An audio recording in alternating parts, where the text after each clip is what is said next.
우리 몇 주째 하나님의 통치에 관해서 같이 말씀을 나눴어요. 염려에 관한 말씀도 나눴고 또 물질에 관한 말씀도 나눴고 오늘은 순종에 관한 그런 말씀 같이 나눠보려고 합니다. 요즘에 여러분 넷플릭스 드라마로 큰 화제를 모으고 있고 또 대중의 이목을 집중시킨 뭐라고 해야 되나요? 사람들의 관심을 다 그냥 가져간 드라마가 하나 있습니다. 뭔지 아세요? 참교육. 예, 잘하시네. 참교육. 무너진 교권을 바로잡는 가상의 기관 교권보호국. 알고 보니까 비슷한 내용이 있긴 있더라고요. 그거를 다룬 참교육이라고 하는 드라마입니다. 이 드라마의 공식은 아주 단순해요. 교실 안에서 기고만장하게 날뛰면서 교사를 괴롭히는 학생들 등장하고 또 반대로 교묘하게 법의 망을 피해서 학생들을 괴롭히는 또 악덕 교사들도 등장하고 또 거기다가 이제 갑질하는 학부모님, 그 부모님이 등장을 하는데 그 드라마 중에서 가장 주목받는 대사 하나가 이거였습니다. 우리의 아빠가 아주 많이 화가 났어요. 그 대사고요. 그 말이 무서운 말은 아닌데 그렇게 무섭게 들릴 줄은 몰랐습니다. 이런 사람들을 하나씩 타파를 하면서 그들에게 행한 그대로 아니면 또 그 이상으로 시원하게 응징하는 내용이 그 드라마에 나오는 거예요. 이 드라마가 처음에 나올 때는요, 이렇게 잘 될 줄은 몰랐다고 그럽니다. 왜냐하면 그 드라마의 전개 방식이 사실은 비현실적인 거고 또 나름대로 폭력적인 방법도 많이 쓰거든요. 그런 내용들이 나오니까 주인공 찾기도 어렵고 뭐 그랬다고 그래요. 근데 나오고 보니까 사람들이 막 열광을 하기 시작하는 겁니다. 몇 가지 이유가 있는 것 같아요. 왜냐하면 현실에서는 그렇게 할 수 없는데 드라마에서 그렇게 해주니까 너무 시원한 겁니다. 이걸 보고 뭐라고 그러면 사이다 전개다 그러거든요. 사이다 먹으면 시원하잖아요. 주인공이 그 빌런이라고 그러는데 이 나쁜 사람들을 타파하는 것이 너무 시원한 겁니다. 그리고 그 내용 속에 어떤 것이 나오냐면 이렇게 악한 사람이 심판받을 뿐만 아니라 피해받은 자가 회복이 되어지는 그런 내용이 나와요. 근데 사실 우리가 이 드라마하고 다르다고 하는 건 뭐냐면 피해자가 오히려 더 피해보는 일들이 비일비재하지 않습니까? 그래서 사람들이요 이 복수에 대해서 막 그냥 환호를 보내는 거예요. 왜 그렇게 생각을 하냐면 우리가 이제 이런 생각하는 겁니다. 내가 당한 모욕과 고통을 그대로 아니 그보다 더 처절하게 되돌려 주는 것이 무너진 정의를 바로 세우는 것이다라고 믿기 때문에 그렇습니다. 이 드라마에 열광하는 것은 바로 이렇게 내가 하지 못하는 것에 대해서 대리 복수의 쾌감을 느끼기 때문에 그래요. 나는 못하는데 저 사람은 해주는 거니까. 그러니까 현실에서 생각만 했던 그 복수를 드라마에서는 아무런 제재 없이 할 수가 있고 또 그렇게 한다 해도 별로 제재를 또 받지 않는 거예요. 그러니까 그만큼 이게 어떤 의미를 가지고 있느냐면 우리 안에도요 복수에 대한 갈망이 크다라는 것이죠. 근데 현실은 어떻죠? 아마도 이 드라마가 이렇게 인기 있다라는 것은 역설적으로 또 현실은 그렇지 않기 때문이다라고 하는 것일 겁니다. 현실에서도 이 드라마와 같이 할 수 있을까요? 없겠죠. 당장 난리가 날 겁니다. 그런데요, 우리는 본능적으로 받은 대로 되돌려주는 응징이 우리의 억울함을 풀어주는 유일한 방법이라고 생각을 해요. 내가 하나를 받았으면 둘 정도는 돌려줘야 이게 시원하다고 생각하는 거죠. 여러분, 혈압이 오를 수도 있겠지만 여러분을 모욕하고 괴롭혔던 어떤 사람 한번 떠올려 보세요. 떠올려져요? 그 사람을 어떻게 했으면 좋겠어요? 그냥 시원하게 응징했으면 좋겠다라는 생각이 늘 마음속에 있었을 겁니다. 그런데요, 오늘 읽지는 않았습니다만 우리 주님이 마태복음 5장 39절에 이런 우리의 이 본능과도 반대되는 그런 명령을 던지시죠. 뭐라고 이야기합니까? 다 읽어볼까요? 나는 너에게 이르노니 악한 자를 대적하지 말라. 누구든지 내 오른편 뺨을 치거든 왼편도 돌려대며. 누구든지 오른뺨을 치거든 왼뺨도 돌려대라는 거예요. 우리가 이 구절을 읽을 때마다 지금 아멘 하셨어요? 근데 네. 아멘 하셨어요? 다시 한번 읽어볼까? 어쩔 수 없이 동의는 하지만 근데 아까 얘기했던 것처럼 우리 마음속에 본능 속에는 뭐가 있어요? 내가 받은 것 이상을 돌려줘야 된다라고 하는 그런 복수심이 있어요. 그것이 정면 충돌하는 거예요. 여러분, 이 세상에서 뺨을 맞는다라고 하는 거 그거 흔치 않습니다. 오늘날 같이 법이 이렇게 강하게 적용이 되고 또 문화가 문명이 발달된 상황에서 뺨을 맞는다, 뭐 그럴 일 별로 없는데, 만약에 그렇다고 하면 그거는 그냥 아프다는 것 정도가 아니죠. 그 왜 그렇게 못해요? 내 존재와 자존심이 완전히 무참하게 짓밟힌 사건이 되기 때문에 그래요. 누군가가 나를 향해서 이런 상식 이하의 행동을 하거나 또는 무례한 말로 인격을 모독할 때 나의 성실함을 비웃으며 공로를 가로채하게 될 때, 그런 사람 있죠. 또 누명을 씌워서 내 명예를 바닥으로 끌어낼 때 우리는요, 누가 내 뺨을 때린 것 같은 모욕감을 갖습니다. 분노하죠. 그래서 내 안에 있는 온 세포가, 우주의 기운을 다 끌어모은 이 분노의 세포가 이 드라마 주인공처럼 당장 주먹이라도 날려서 갚아주고 싶은 그런 마음이 우리 드는 겁니다. 우리는 이런 어떻게 보면 현실 속에서 눈에 보이지 않는 피비렛 나는 복수 혈전의 이 한복판에서 주님은 말씀하신 겁니다. 멈춰라. 그리고 왼뺨마저 돌려줘라, 돌려대라. 여러분, 이 말씀 앞에 여러분은 뭐라고 예수님께 말씀하실 수 있을까요? 왜 나만 입을 다물어야 됩니까? 왜 나만 참아야 됩니까? 저 사람은 기고만장한데 왜 예수 믿는다는 이유로 내 자존심 완전히 파괴되도록 바보처럼 가만히 서서 오른뺨 맞았는데 왼뺨마저 내줘야 합니까? 그렇게 질문할 수 있을 것 같아요. 그리고 마음속에는 이런 생각이 듭니다. 이거는 내가 패배한 거나 마찬가지야. 저 인간한테 지는 거야 라고 사정없이 요동을 치죠. 말씀대로 왼뺨을 돌려대자니 억울해서 미칠 것 같고, 또 반대로 드라마에서처럼 응징하자니 하나님 말씀이 또 나를 잡아요. 그래서 여러분, 우리는 늘 뭐 이 말씀 아니더라도 다른 말씀도 그렇지만 현실과 말씀이라고 하는 이 괴리 속에, 그 갈등 속에 살고 있다라고 볼 수가 있습니다. 그럼 순종에 관한 말씀을 나눈다고 했는데, 그러니 그 순종의 명령이 여러분 어떻게 느껴지십니까? 뭐 오른뺨 맞으면 왼뺨도 돌려대라, 우리가 아멘은 하기가 쉽지 않죠. 왜냐하면 비현실적인 요구 같아서 그렇습니다. 실제에서는요, 예수 안 믿는 사람보다도 예수 믿는 사람이 더하게 복수할 수도 있어요. 왜? 하나님 말씀이 거리가 있어 보이기 때문에. 그래도요, 우리는요, 그래도 그리스도인이기 때문에 그 본능적인 분노와 복수심을 이겨보려고 예배당에서 들은 주님의 그 명령을 기억하면서 이를 악물고 버티는 거죠. 그러면 안 된다. 참아야 한다. 드라마 속의 주인공처럼 나도 그냥 복수하고 싶은 마음 억누르면서 나도 예수 믿는 사람이니까 왼뺨도 돌려대야지, 그러면서 솟구치는 화를 꾹꾹 누르고 그냥 가둬버리는 거예요. 여러분, 그거 아세요? 화병이라는 병명이 있어요. 그야말로 그 말 그대로 국세 학술지에 그 병명으로 등록된 거예요. 말 그대로 화병이라고 했어요. 그러니까 대한민국 한국 사람만 앓는 병이라고 그렇게 되어 있습니다. 그럼 화병 왜 생겼어요? 참다 보니까, 견디다 보니까. 그렇게 생각해 보면 예수 믿는 사람이 화병이 제일 많을 것 같아. 그렇죠? 나를 모욕한 사람 앞에서 거룩한 척 미소를 지으고 온 힘을 쥐어짜서 말씀에 순종해 보려고 필사적인 에너지를 쓰고, 그리고 내 자존심을 꺾어서 주님 말씀 따르려고 하는 그 눈물겨운 노력들을 우리가 하지 않습니까? 그런데 우리가 여기서 이 신앙의 현실을 마주하게 되죠.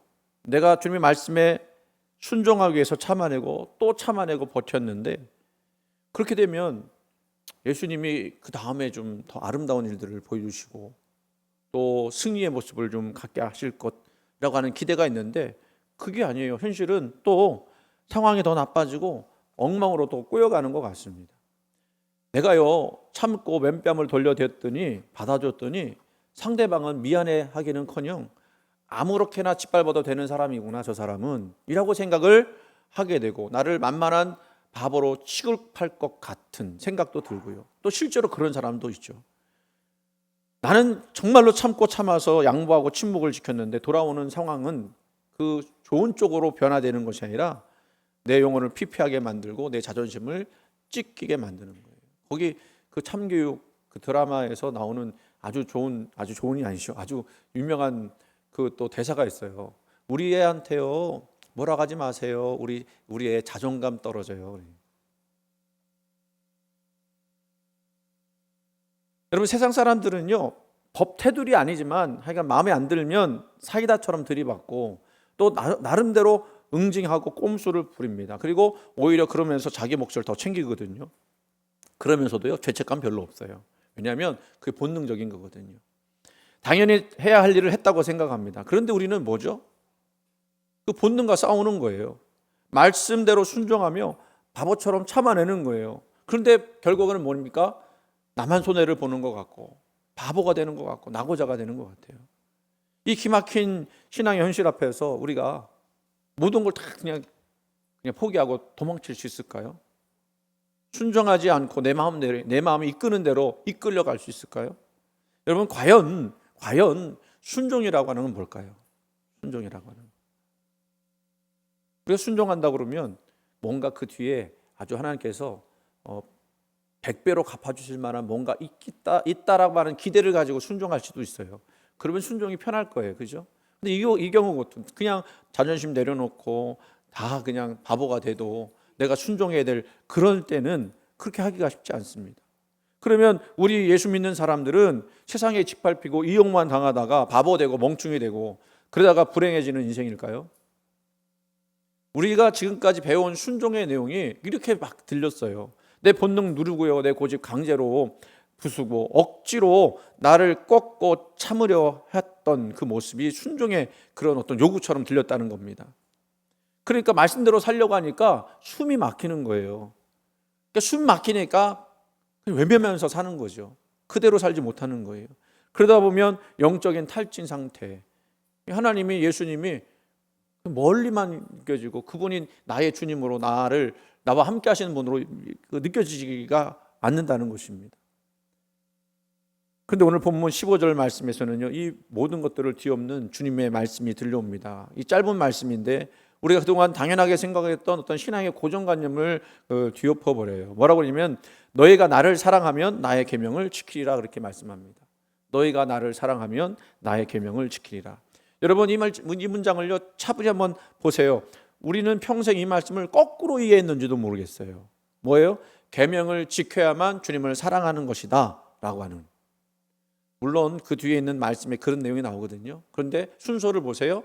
뭐 하면 뭐 한다? 먼저 주님을 사랑하면 계명을 지킨다라는 겁니다. 우리는 은연중에 이렇게 생각했어요. 내 먼저 억울한 감정 고집 눌러 하나님 말씀을 완벽하게 지켜내면 그래도 억지로라도 그렇게 하게 되면 주님이 그 내 눈물겨운 그 행동을 보시고 비로소 나를 착한 성도로 이렇게 인정해 주실 것이다. 그리고 복을 주실 것이다. 이런 생각을 했어요.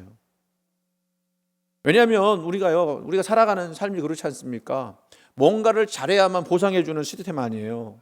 일단 회사에서도 그렇고 직장에서도 그렇지 않습니까? 성과를 내야만 보수가 올라가요. 성과를 내지 못하면 보수는 떨어질 수밖에 없어요. 그러니까 인정과 보상을 주는 세상 방식에 우리가 늘 이렇게 매여서 산다, 그렇게 물려서 산다라는 것입니다.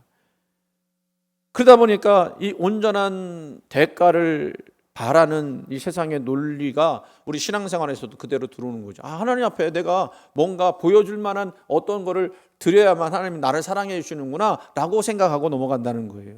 그러다 보니까 주님의 따뜻한 사랑의 음성마저도 나를 억압하고 감시하는 무서운 그런 숙제나 또는 명령으로 오해를 한 거죠. 네가 똑바로 하는지 안 하는지 내가 불꽃 같은 눈으로 지켜볼 거야. 너 똑바로 해. 이렇게 들리는 음성으로 그렇게 들렸다라는 것입니다. 우리의 순종이 그렇게 숨막히고 어려웠던, 또 그렇게 하면서도 억울하게 느껴졌던 이유가 바로 여기 있는 거예요. 주님의 본심, 주님께서 계명을 지키라 하신 그 본심을 우리가 오해했기 때문에 그렇습니다. 오늘 주님은요, 이런 잘못된 생각을 바로잡아 주시기를 원해요. 순종이라고 하는 것은요, 우리가 억지로 힘들게 막 쥐어짜고 의무로서, 과제로서, 숙제로서 그렇게 하는 것이 아니라 내가 주님을 사랑하니까 주님 사랑하는 마음에서 그게 자연적으로 뿜어져 나오는 반응이 되는 것입니다. 여러분 한번 생각해 보세요. 자식이 부모를 사랑하면 부모님을 도와주겠어요, 안 도와주겠어요? 기쁜 마음으로 도와줘요. 물론 아직 철이 없을 때는, 그 사춘기 때는 그럴 수 있어요. 하지만 철이 들고 나서는 부모님이 나를 위해서 이렇게 고생하시고 수고하시는구나, 내가 부모님을 뭔가라도 도와드려야 되겠다, 이런 기쁜 마음으로 이런 것들을 하게 된다는 것입니다. 그렇게 응답하시는 얼굴들 아닌 거 보니까 자식들이 이렇게 안 했나 봐요. 그렇죠? 여기서 주님이 내 계명을 지키리라 그러셨잖아요. 지킨다라는 말은요, 이 군대에서 그 상명하복식 그런 명령으로 주어진 말씀이 아니라, 이 단어의 진짜 뜻은 뭐냐면 가장 어두운 밤이지만 그 소중한 보물을 도둑들에게 빼앗기지 않으려고 품에 꼭 안고 소중하게 간직한다라는 뜻이에요. 그럼 뭘 이렇게 간직할 건가? 그게 뭐예요? 주님의 사랑, 주님의 말씀, 이것이 내 인생의 가장 귀한 보물로 여겨지니까 누가 시키지 않아도 내 스스로 그 말씀을 내 삶 속에서 소중하게 간직하고 싶어지고 그대로 살고 싶어하는 마음들이 드러나게 되는 거예요. 그럴 때 순종의 의미가 있는 거예요. 여러분, 제가요 고민을 많이 하는 것이 뭐냐면, 우리 성도들에게도 뭔가 좀 요구하고 또 명령하고 이렇게 한다라고 말하고 싶은 그런 생각들이 저는 종종 있어요. 또 그렇게 해야만 된다라는 것도 사실은 틀린 말도 아니고요. 근데 제가 그렇게 하지 않는 이유는 뭐냐면, 여러분 스스로가 여러분 안에서 주님을 사랑하는 마음이 흘러나오게 된다면 제가 요구하지 않더라도, 물론 그렇죠, 모르는 부분은 가르쳐 줘야 되는 거니까 가르쳐 주는 것이지만, 여러분이 기쁜 마음으로 주님을 섬긴다고 하면 내가 말하지 않더라도 여러분들은 나를 보고서가 아니라 주님을 보고서 그 일들을 행하게 될 줄로 믿습니다. 그런 마음으로 저는 목회를 했거든요. 근데 모르는 부분도 가르쳐 주긴 해야 돼요. 제가 여러분 예배 늦게 오는 사람들에게 뭐라고 한 적 있어요, 없어요? 없어요. 어느 교회는요, 늦게 오면 벌 세웠어요. 못 들어오게 문 막고요. 주님께 드리는 예배는 그렇게 엄중하고 소중한 것이다, 우리가 함부로 쉽게 그렇게 할 수 있는 것이 아니다라는 것을 가르쳐 주는 거죠. 그 나쁜 거 아니라고 저는 생각해요. 근데 또 어떤 경우는 또 피치 못해서 늦게 들어오시는 분도 계시잖아요. 그렇죠? 그런 분들은 오시는 것만으로 감사하는 분들도 있어요. 맞죠? 제가 또 그렇게 하는 이유는 우리 처남이 부탁을 하더라고. 자기가 자기 교회 다녔는데 목사님이 자기 사정을 전혀 이해도 해주지 못하고, 애들 셋이잖아요. 애들 셋인데 걔들 데리고 멀리까지 오는데 뭐 그런 사정 전혀 안 봐주고 그냥 요구만 하시더라고요. 자기가 너무 상처를 받았다, 그런 얘기 하더라고요. 그래서 저는 그러면 안 되겠다 싶어서 얘기를 안 해요. 늦게 와도 오신 것만 해도 감사합니다. 그러나 여러분, 제가 그렇게 한다고 해서 그게 맞는 건 아니에요. 그렇죠?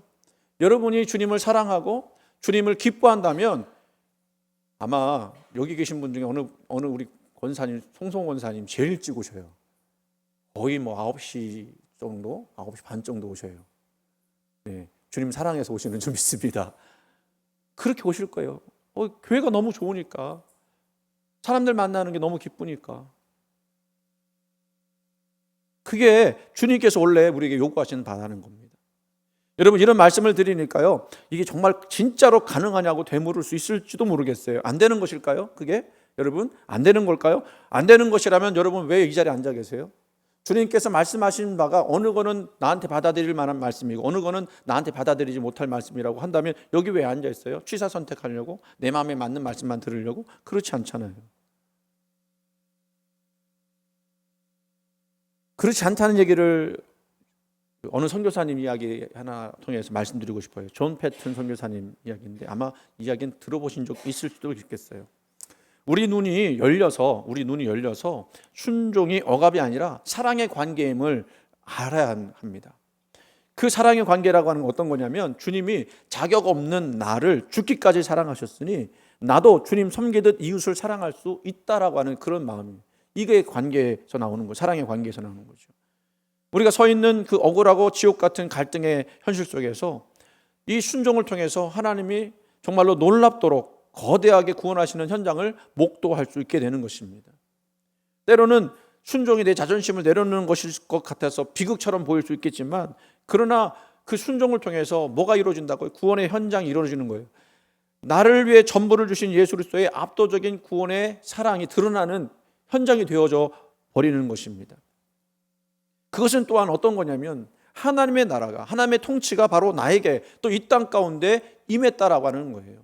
여러분 기억하시기 바랍니다. 사실 우리가 감당하기 힘든 그런 명령도 있어요.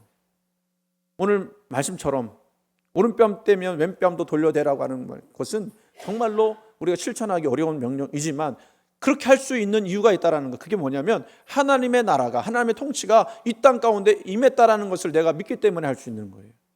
이해가 되십니까? 그래서 내가 응징하고 복수하는 것보다도 더 큰 하나님의 역사가 일어날 것을 기대하면서 하는 거예요. 지금 말씀드리려고 하는 선교사님이 그런 분입니다. 이분은요, 19세기에 남태평양에 식인종들이 사는 그 원주민들에게 가서 선교를 하신 분이에요. 그게 어디냐면 뉴 헤브리디스라고 하는, 지금은 바누아투라고 하는 그런 섬인데, 거기에 존 패튼이라고 하는 선교사가, 젊은 선교사죠. 거기에 선교를 하러 갔습니다. 선교지를 지금 저거는 이제 연세 드셨을 때 장수하셨더라고요. 연세 드셨을 때 그린 그 초상화 같은데요. 선교지를 떠나려고 할 때 주변에 많은 사람들이 뭐라고 그랬을까요? 너 거기 가지 마. 가면 식인종들한테 잡혀먹게 될 거야 라고 만류를 했습니다. 그런데요, 이 선교사님이 뭐라고 그 사람들한테 이야기했느냐면, 당신들도 나중에 되면 이제 곧 묘지에 묻히게 될 텐데 그때 벌레가 당신들 먹지 않겠습니까? 나는 주 예수님을 섬기다가 죽을 수만 있다면 뭐 식인종에게 먹히든 벌레에게 먹히든 상관없습니다. 그러고 갔어요. 안락한 삶, 또 자신의 생명, 그것보다도 나를 구원해 주신, 나 같은 죄인을 용서하시고 구원해 주신 그 예수님의 사랑이 너무나 크기 때문에 그 죽음의 공포가 도사리는 그 자리까지 기꺼이 걸어 들어갔던 거예요. 왜 안 무서웠겠어요? 무서웠죠. 사람인데 죽음의 공포가 없다라고 하면 그건 거짓말 아니겠습니까? 실제로 선교지에서는요, 매 삶이 자기 힘으로는 어떻게 할 수 없는 그런 갈등과 위기의 연속이었어요. 풍토병으로 아내를 잃었고요. 그리고 원주민들 사이에 홍역이 돌았는데, 그때만 해도 홍역은 뭐 못 고치는 병 아닙니까? 그러니까 이 원주민들이 저거는 이 병이 이 선교사들 때문에 들어온 거다. 그래서 선교센터를 포위하고 막 창과 도끼로 막 죽이려고 한 거예요. 그런 일이 많이 있었어요. 근데 어느 날은 진짜로 이 원주민들이 작정을 하고 그 선교 캠프를 완전히 겹겹이 포위하여서 이제 죽을 일만 남은, 도망치자고 했는데 그거를 알고 있던 그 원주민 중에 먼저 개종한 어떤 사람이 선교사님에게 도망가야 한다고, 지금 우리가 죽게 되었다고 이 얘기를 했는데, 도망가봐야 도망갈 데가 없는 거예요. 그 절체절명의 위기 속에서 원망하거나 도망가거나 할 수 없는데, 그때 이 선교사님이 어떻게 했느냐면요, 오직 나를 사랑하시는 그 모든 주님의 그 주권에 모든 것을 맡기면서 밤새도록 엎드려서 기도를 했어요. 그리고 하나님의 다스림 안으로 들어갔습니다. 기적이 일어났어요. 밤새도록 막 고함을 치고 막 죽이려고 했던 원주민들이요, 날이 밝았는데 이상하게 한 사람도 없는 거예요. 그로부터 1년 지났어요. 그 패튼 선교사님이 기적적으로 그 부족의 추장을 전도를 했습니다. 보통 뭐 부족이면 추장이 전도가 되면 나머지는 다 전도가 되는 거예요, 그죠? 그 부족의 추장을 전도를 해서 함께 예배를 드리다가 문득 궁금해졌습니다. 물어봤어요. 추장님, 1년 전 그날 밤에 왜 우리를 공격하지 않고 아침이 되자마자 그냥 돌아가셨습니까? 라고 물어봤어요. 그랬더니 그 추장이 깜짝 놀라면서 이렇게 대답을 하는 겁니다. 아니 선교사님, 무슨 말씀입니까? 그날 밤 당신의 집 주변을 빛난 옷을 입고 칼을 든 수많은 건장한 남자들이 겹겹이 둘러싸고 있었던데 그 남자들은 누구였습니까? 우리는 그 사람들 때문에 들어갈 수 없었습니다 라고 이야기했던 거예요. 누가 지켜주신 거예요? 하나님이 천사들을 보내셔서 지켜주신 거예요. 그거를 선교사님은 1년 뒤에는 알게 된 거죠. 그때 깨달았습니다. 자신이 주님을 사랑함으로써 목숨 걸고 순종의 자리로 나갈 때 하나님께서는 하늘의 군대라도 보내시어 그 하나님의 살아계심을 원주민들의 눈앞에 똑똑히 나타내고 보여줬다는 것입니다. 그래요, 여러분, 순종하면 어쩌면 죽을 수도 있겠죠. 그러나 때로는 이렇게 하나님께서 구원의 역사를 이루시는 놀라운 그 장면을 우리에게 보여주시기도 한다는 겁니다. 거기서 끝나지 않았어요. 그렇게 주장이 전도가 되니까 부족들 간에 늘 내분 일어나고 살인하고, 이게 원주민들이 원시인들이기 때문에 죽고 죽이는 일들이, 복수하고 폭력을 일삼는 일들이 얼마나 많았겠습니까? 그런데 그 부족 전체가 복음으로 인해서 변화가 되니까요, 그 공동체 안에 평화가 들어오기 시작했어요. 우상 숭배가 사라지고 삶의 방식이 하나님의 뜻대로 바뀌어지는 역사들이 일어나는 겁니다. 여러분, 하나님의 역사는요, 언제 보일 수 있느냐? 우리가 주님을 사랑하는 마음으로 순종할 때, 그때 하나님의 역사가 일어나는 줄 믿으시기 바랍니다. 만약에 이 패튼 선교사가 두려움을 이기지 못하고 무기를 가지고, 총을 가지고 그 사람들과 대항하고 분노하고 복수했다면 이런 구원의 역사가 일어날 수 있었겠습니까? 그리고 선 전체가 이렇게 하나님의 나라로 변할 수 있는 것을 볼 수 있었겠습니까? 질문입니다. 우리가 주님을 사랑한다고 하면서도 내 삶에서는 이런 하나님의 살아계심이 전혀 왜 나타나지 않을까? 그거는요, 내 자존심을, 내 권리를 내려놓는 순종의 자리로 가려 하지 않기 때문에 그래요. 주님을 정말로 사랑해서 내 고집 내려놓고 그분의 다스림 속으로 걸어 들어갈 때 하나님은 그분에게서 그 살아계심, 그리고 회복하심, 이런 모든 것들을 우리 삶의 한복판에서 보여줄 거라고 믿습니다. 여러분, 억울한 일 왜 없어요? 답답한 일이 왜 없습니까? 그런데요, 제가 주님을 사랑하니까요 라고 하는 그런 말로 고집 내려놓고 내 인생을 주님께 맡길 때 주님은 마침내 귀한 약속을 내려주십니다. 그게 뭐예요? 14장 21절, 나도 그를 사랑하여 그에게 나를 나타내리라. 아멘. 우리가 힘들어도 어려워도 주님 사랑하는 마음으로 순종하게 되면 주님은요, 내 삶 그 현장에서 주님의 모습을, 주님의 사랑을, 능력을, 구원을 베풀어 주신다라는 말씀인 줄 믿습니다. 그렇게 되면 멀리 계셨던 것처럼 느껴졌던 그 살아계신 주님이 이제는 내 삶 한복판에서 나를 도와주시고 나를 인도해 주시고 나를 붙들으신다는 그 놀라운 약속을 보게 될 것입니다. 여러분, 말씀드린 대로 우리가 삶의 고비가 찾아올 때 순종하기가 어렵지만 순종하고 내 생각과 내 뜻을 버리고 주님께 나갈 때 정말로 주님이 거기서 우리를 위해 일하시는 것을 경험하게 될 줄로 믿습니다. 왜 우리가 주님의 일하심을 경험하지 못하느냐? 내 입술과 내 판단으로 상대방을 똑같이 대해주고 내 자존심 챙기느라고 자존감 많이 떨어질까 봐, 그렇죠? 주님이 일하실 기회를 내 손으로 막아서는 그런 일들 때문에 우리가 주님의 역사를 보지 못하는 거예요. 여러분, 그래요, 복수하고 보복하고 응징하면 시원하죠. 그러면 정말 다 괜찮을 것 같습니다. 그런데 그러면요, 절대로 하나님의 일하심을, 주님의 일하심을 볼 수가 없어요. 그래서 여러분, 오늘 이 말씀을 잘 기억하시기 바랍니다. 나만 왜 참아야 돼? 나만 왜 이렇게 괴롭힘 당해야 돼? 라고 하는 고단한 현실이 있어요. 그때 우리가 어떻게 하면 좋겠습니까? 우리가 해야 할 일은요, 단 하나밖에 없어요. 나를 위해서 십자가에 달려 죽으신 예수님 바라보는 거예요. 사실 그래요. 내 힘으로 억지로 참으려고 하면 속병 납니다. 화병 납니다. 그렇게 하지 말래요. 그렇게 하지 말래요. 그냥 어쩔 수 없이 그거 내가 갖게 되면 그거 어떻게 할 수가 없으니까 드러낼 수도 있을 거예요. 근데요, 그럴 때일수록 우리가 한 번 더 생각해야 될 것이 두 가지가 있습니다. 그 뭡니까? 내 입술을 잠깐 닫고 주님을 부르는 거예요. 화가 나고 힘들고 어려울 때 여러분 당장 반응하지 말고 내 감정대로 막 하지 말고 우리 입술로 주님 한번 부르실 수 있었으면 좋겠어요. 한번 이 시간 생각해 볼까요? 나를 열받게 혈압오르게 하는 인간이 생각나십니까? 그 인간을 생각하면서 같이 한번 해봅시다. 주님, 주님, 주님이 여러분들 막 만나주신 것 같지 않아요? 그리고 둘째는요, 주님 이름 부른 다음에 내 삶을 주님께 다 맡겨드리는 거예요.